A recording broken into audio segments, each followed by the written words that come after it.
maastiline kool. Vaadake, me kõik võime rääkida majandustõusust, ei ole olemas erakonda, kus oleks nii lollid inimesed, kes ei räägiks, et inimestel on vaja majanduslikku kindlustust rohkem või ma ei tea, lasteaiakohti või pensionid või whatever. Võtke lahti ükskõik milline programm, need on seal kõik sees. Paraku on aga see, et tihtipeale me ju ei tea või võime ehk vaid aimata, mille moel ühte või teist asja hakatakse ellu viima, salustel. Millistel maailmavaatelistel alustel, milline on ühe või teisel parteil kuvand riigis üleüldse. Siin on tegemist puhtalt mõnes mõttes vaimse tunnetusega, mitte ainult numbrite ja raha jaotamisega. Ja mul on nagu kahju, et hästi paljudes Eesti parteides kipub see vaimne tunnetus ja sellele rõhu asetamine ära jääma. Sest ega riik ei ole ainult ütleme mingi erinevatest sihtgruppidest, sissetulekutest ja ma ei tea, maksudest koos on moodustis. Riik on selline mentaalne asi, kus inimesele kas vaimselt meeldib olla või ei meeldi olla. Ja need on nagu sellised asjad, mida on tunduvalt raske mõõta kui raha, mida ühte või teise valdkonda suunata. Ja minu on IRL lihtsalt mentaalselt sobib kõige enam. Mulle on niisugune tunne, et see Eesti, mida mina näha tahaksin ja soovitsin, seda esitada Jüri kõige paremini. Aga üldiselt neid mentaalseid küsimusi minu meelest võiks küsida kõige sotsidest me rääkisime, aga järjest ägusamaks jääb mulle ka Reformierakonna kunagi on täitsa normaalne liberaalne, majandusliberaalne maailmavaadest mina ei saa kannata üks aega sees on. Me ei saa nagu rääkida mentaalselt kovast riigi kohta. Ma väga enam küsitaks sõna, et ma tulen teile nüüd päevada. Jah, palun. Vaadake, siin on käes on Rikkel. Nimelt Rikkel, teatakse see mees oli. See oli niisugune aateline mees. Ja ma ütlen siit ainult ühe täiesti. Kui meie eestlased tahame jääda püsima oma maal, et meil oleks oma keel, et meil oleks oma kultuur, siis me peame olema eestlased. Me ei pea küürutama igaühe eest ja roomama. Vot nii, räägite siia edasi. Ja ma arvan, see on väga õige põhimõte. Kui ma loengi natukene selle liberaalsuse juurde tagasi. Ja mina pean mõtlema, et sellest, mida oli liberaalne majanduspoliitika, sellest ma oma ajal sain aru. Kas see oli nüüd alati täitiki mida ma tegin või mis mulle meeldis, on teine asjaga, ma sain sellest aru. Aga praegusel hetkel on meil on need samad raskused on tehtudki. Ega kui ka oli see aeg, kui tuli hakata eelarvest kärpima ja kui me inimestena selle jutuga välja läksime, siis huvitaval kombel leidsime meid tollal teatavat mõistmist pigem sotsidest, aga Reformierakonnalt oli väga raske seda arusaamist leida, kuna nende meelest läks kõik niivõrd neetud hästi.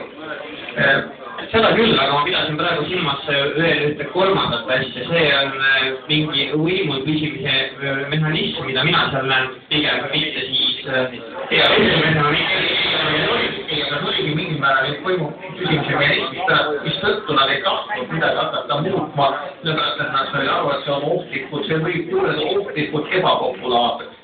Mille tundus, et see, et kui minna nagu sellise näilise või tõusuajad kärpima, siis see on asi, millest valijad aru ei saa ja mis ei võimalda täita need ilusaid kaunid lubadusi 40 000 palka ja kõige muud, mis oli.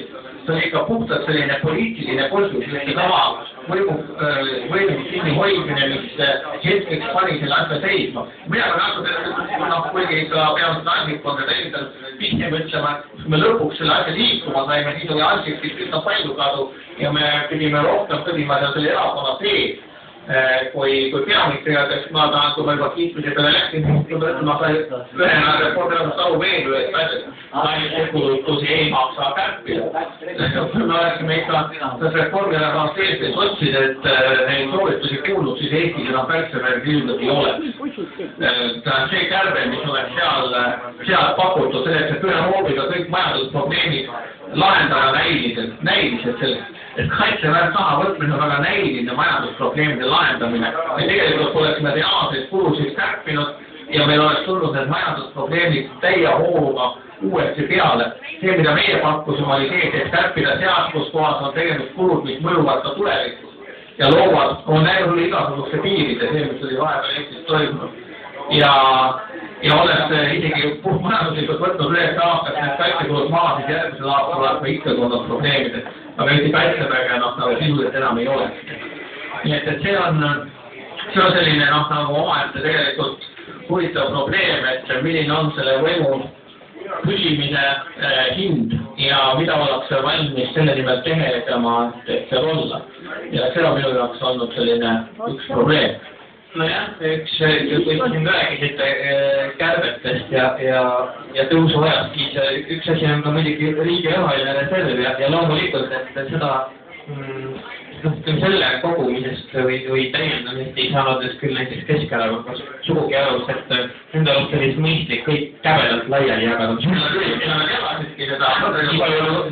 Kui meil majanduskriisi ajal oleks olemata 2 miljardit raha, mille Eesti Raudtee nii-öelda tagasi osteti, siis oleks olnud olukord mitmeski ala tunduvalt parem ja tunduvalt lihtsam ja mitmeski ala, kus need kärped olid valusad, oleks ära nad tegemata.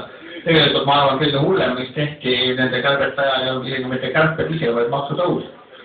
See ärme nüüd nagu riputades ka endale tuhka pähe, ütleda, see oli tegelikult kole asi, mida me tegime. See ei olnud üldse mitte hea ja ilus asi, mis tehti. Ja see, sellepärast, et ausalt öeldes raha tuli kuskilt võtta ja tuli ainukene koht, kus kohas valitsuses kokku lepiti. Mitte mingit muud võimalust ei olnud. Ja parem oli antud, et sellist kokkuleppele jõuda kui mitte teha, aga vähemalt kõik oli takistada mul ütelda, kui kuskil midagi tehti, mis nad endale ei meeldinud või endale tegid. Meie olime sellest kahtlematult osalised, selle tuleb kahtlematult ütelda, et meie olime selles sammus samamoodi süüdi nagu kõik teised.